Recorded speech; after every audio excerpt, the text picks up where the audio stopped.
نے مجھے تکلیف میں ڈال دیا، میں 3 دنوں سے یہی تمہارا انتظار کر رہا ہوں۔ نمبر 2، گھر والوں کے ساتھ اچھا برتاؤ۔ آپ اپنے گھر والوں کے ساتھ بہت بے تکلف رہتے تھے، سب کی دلجوئی فرماتے، ہر ایک کے ساتھ مل جل کر رہتے، گھر والوں کے کاموں میں ہاتھ بٹاتے تھے۔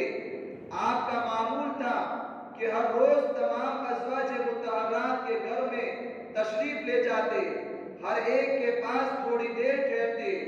جب ان بیویوں کا گھر آتا جن کے یہاں رات گزارنے کی باری ہوتی تو آپ وہیں قیام فرماتے تھے۔ آپ صلی اللہ علیہ وسلم نے ارشاد فرمایا، تم میں سب سے اچھا اور بھلا آدمی وہ ہے جو اپنی بیویوں کے حق میں اچھا ہو، اور میں اپنی بیویوں کے لیے بہت اچھا ہوں۔ نمبر 3، سچائی اور امانت داری۔ یہ وہ صفت اور خوبی ہے جس کا اعتراف آپ صلی اللہ علیہ وسلم کے دشمن بھی کرتے تھے، حتیٰ کہ وہ لوگ آپ کو صادق اور امین یعنی سچے اور امانت دار کے لقب سے پکارتے تھے۔ جب آپ صلی اللہ علیہ وسلم نے صفا پہاڑی پر چڑھ کر قریش کو پکارا اور وہ جمع ہو گئے تو آپ نے پوچھا کہ بتاؤ، اگر میں تم سے یہ کہوں کہ اس وادی کے پیچھے سے ایک لشکر آ رہا ہے جو تم پر حملہ کرنا چاہتا ہے تو تم یقین کرو گے؟ وہ بولے، کیوں نہیں، ہم نے آپ کو ہمیشہ سچ بولتے ہی دیکھا ہے۔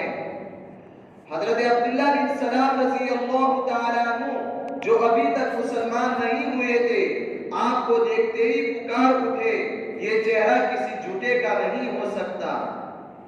نمبر 4، اپنی ذات کے لیے کسی سے بدلہ نہ لیتے، سب کو معاف فرما دیتے۔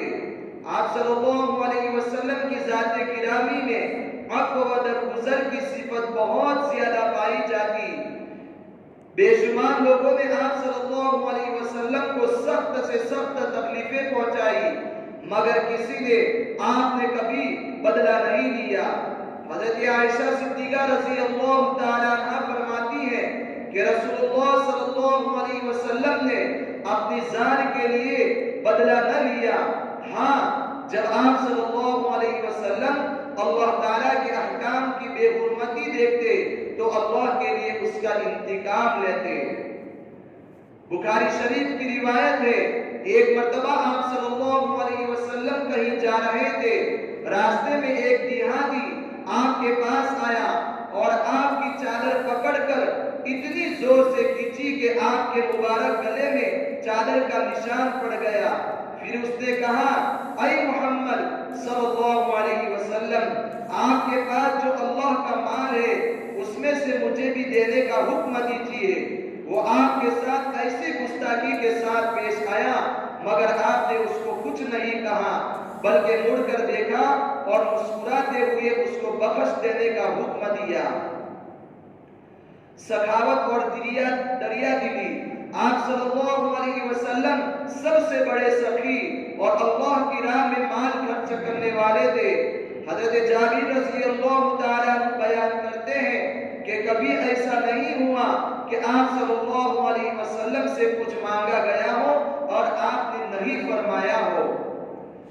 مسلم شریف کی ایک حدیث ہے، حضرت انس رضی اللہ تعالیٰ عنہ فرماتے ہیں کہ ایک شخص رسول اللہ صلی اللہ علیہ وسلم کے پاس آیا اور بکریوں کو مانگا جو 2 پہاڑوں کے درمیان تھی۔ آپ نے اس کو ساری بکریاں دے دی۔ جب وہ آدمی اپنی قوم میں واپس آیا تو ان سے کہا، اے قوم کے لوگوں، اسلام قبول کر لو، اس لیے کہ محمد صلی اللہ علیہ وسلم اتنی بخشش دیتے ہیں کہ فقر و فاقہ سے وہ ذرا بھی نہیں ڈرتے۔ آپ رمضان کے مہینے میں خاص طور پر سخاوت کرتے تھے۔ حضرت عبداللہ بن عباس رضی اللہ تعالیٰ عنہ بیان کرتے ہیں کہ آپ صلی اللہ علیہ وسلم سب سے بڑے سخی تھے اور سب سے زیادہ آپ رمضان میں سخاوت کیا کرتے تھے۔ جانوروں پر بھی رحم و کرم۔ رسول اللہ صلی اللہ علیہ وسلم پوری دنیا کے لیے رحمت بنا کر بھیجے گئے تھے۔ آپ نہ صرف انسانوں پر بلکہ جانوروں پر بھی رحم و کرم کا معاملہ فرق کرتے تھے۔ چنانچہ ابو داؤد کی ایک روایت میں ہے کہ ایک مرتبہ آپ صلی اللہ علیہ وسلم ایک اونٹ کے پاس سے گزرے جس کا پیٹ بھوک کی وجہ سے اس کی کمر سے لگ گیا تھا، تو آپ نے فرمایا ان بے زبان جانوروں کے بارے میں اللہ سے ڈرو، ان کو اس طرح بھوکا نہ مارو، ان پر سواری کرو تو اچھی حالت میں اور ان کو کھاؤ تو اچھی حالت میں۔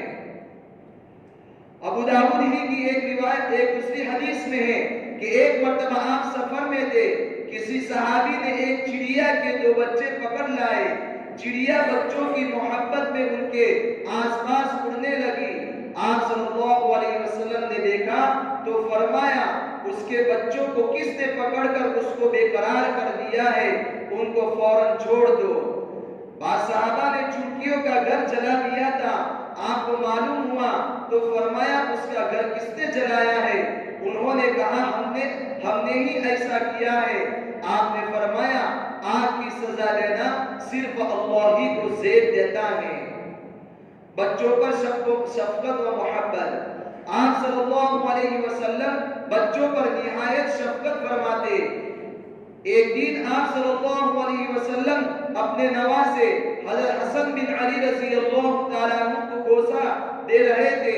اقرا بن حابس رضی اللہ تعالیٰ عنہ آپ کے پاس بیٹھے تھے، دیکھ کر کہنے لگے کہ میرے 10 بیٹے ہیں، میں نے ان میں سے کسی کو نہیں چوما۔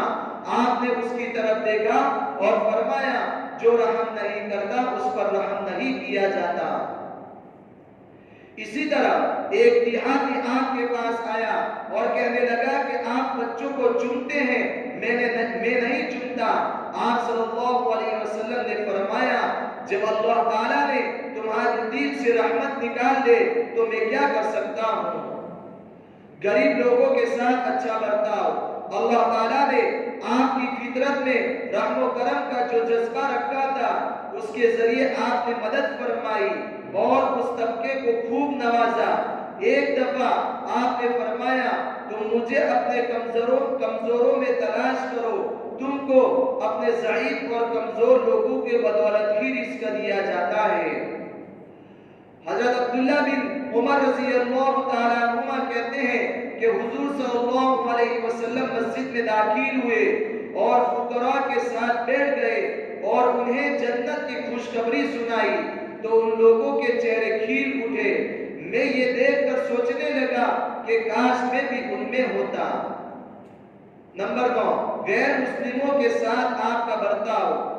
آپ سب کے ساتھ خیر و بھلائی سے پیش آتے، حتیٰ کہ جو آپ پر ایمان نہیں لائے تھے ان کے ساتھ بھی اچھا سلوک ہی کرتے۔ ایک مرتبہ رسول اللہ صلی اللہ علیہ وسلم کے سامنے سے ایک جنازے کا گزر ہوا، آپ صلی اللہ علیہ وسلم بیٹھے ہوئے تھے، فوراً کھڑے ہو گئے۔ کسی نے کہا یہ تو ایک یہودی کا جنازہ ہے، آپ نے فرمایا کیا وہ انسان نہیں تھا؟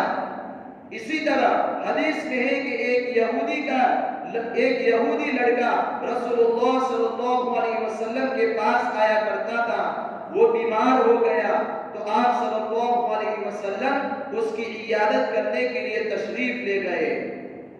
نمبر 10، آپ صلی اللہ علیہ وسلم کی سادگی اور تواضع۔ آپ صلی اللہ علیہ وسلم بہت سادہ زندگی گزارتے، کسی چیز میں تکلف نہیں فرماتے، کھانے پینے لباس مکان ہر چیز میں سادگی تھی۔ آپ سب کے ساتھ گھل مل کر رہتے، ساتھیوں کے درمیان امتیازی شان کے ساتھ رہنا آپ کو گوارا نہ تھا۔ مجلس میں جہاں جگہ ملتی بیٹھ جاتے، کوئی اجتماعی کام ہوتا تو آپ بھی اس میں ہاتھ بٹاتے تھے۔ ایک مرتبہ آپ سفر میں تھے، ایک بکری ذبح کرنے پکانے کا مشورہ ہوا۔ ایک نے کہا ذبح کرنا میرے ذمے، کھال اتارنا میرے ذمے، تیسرے نے کہا پکانا میرے ذمے۔ آپ صلی اللہ علیہ وسلم نے فرمایا لکڑی جمع کرنا میرے ذمے۔ صحابہ کرام رضی اللہ تعالیٰ عنہ اجمعین نے عرض کیا کہ ہم آپ کا کام کر دیں گے۔ آپ صلی اللہ علیہ وسلم میں جانتا ہوں کہ تم لوگ میرا کام کر دو گے، لیکن میں یہ پسند نہیں کرتا کہ تم پر امتیاز حاصل کرو، کیونکہ اللہ اپنے اس بندے کو ناپسند کرتا ہے جو اپنے آپ کو ساتھیوں میں بھی ممتاز سمجھے۔ اس کے بعد آپ نے اٹھ کر لکڑی جمع فرمائی۔ آج کے خطبے میں سب سے پہلی بات یہ معلوم ہوئی کہ آپ صلی اللہ علیہ وسلم جس سے بھی وعدہ فرماتے اس کو پورا کرتے تھے۔ دوسری بات یہ بتائی گئی کہ آپ صلی اللہ علیہ وسلم اپنے گھر والوں کے ساتھ بہت ہی اچھا برتاؤ کرتے تھے۔ تیسرا پیغام یہ ملا کہ آپ صلی اللہ علیہ وسلم سب سے بڑے سچے اور امانت دار تھے، اور جس کا اعتراف آپ کے دشمنوں کو بھی تھا۔ چوتھا سبق یہ ملا کہ آپ صلی اللہ علیہ وسلم کسی سے بھی اپنی ذات کے لیے بدلہ نہیں لیتے تھے، بلکہ سب کو معاف کر دیا کرتے تھے۔ پانچویں بات یہ بتائی گئی کہ آپ کثرت سے سخاوت فرمایا کرتے تھے، خاص طور پر رمضان میں زیادہ صدقہ و خیرات کیا کرتے تھے۔ چھٹی بات یہ بتائی گئی کہ آپ نے تمام جانوروں کے ساتھ اچھا سلوک کرنے کی تعلیم دی ہے۔ ساتواں پیغام یہ دیا گیا کہ آپ بچوں پر نہایت شفیق اور مہربان تھے۔ آٹھواں سبق یہ دیا گیا کہ آپ غریب لوگوں سے محبت رکھتے اور ان کے ساتھ اٹھتے بیٹھتے۔ نویں بات یہ معلوم ہوئی کہ آپ نے غیر مسلموں کے ساتھ بھی اچھا سلوک کرنے کا حکم دیا ہے۔ 10ویں اہم بات یہ معلوم ہوئی کہ آپ بہت ہی سادہ زندگی گزارتے اور سب کے ساتھ گھل مل کر رہتے۔ لہٰذا آج کے اس خطبے میں آپ صلی اللہ علیہ وسلم سے متعلق جو باتیں قرآن و حدیث کی روشنی میں بیان کی گئی ہے، ہم ان کو اپنے سامنے رکھیں اور ان پر خود بھی عمل کرنے کی کوشش کریں۔ اللہ ہم سب کو ان باتوں پر عمل کرنے کی توفیق عطا فرمائے اور ہماری خدمات کو قبول فرمائے۔ وآخر دعوانا الحمدللہ رب العالمین۔